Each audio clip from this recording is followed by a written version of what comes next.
He. Tamam. Hadi. Bak tavanda az bir boşluğu daha var. Alabiliyor musun o tarafa doğru? Çekebilir misin? Çekebilir misin onu?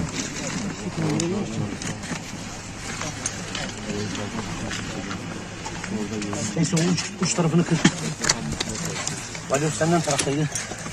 Ufak ufaklıkla. Çok iyi.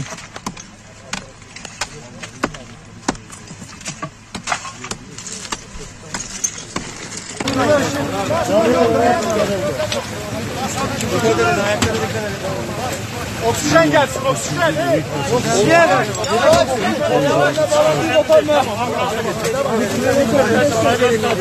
Tut abi. O tarafı kaldır. Aynen. Hadi dikkat edin. Tamam bizde.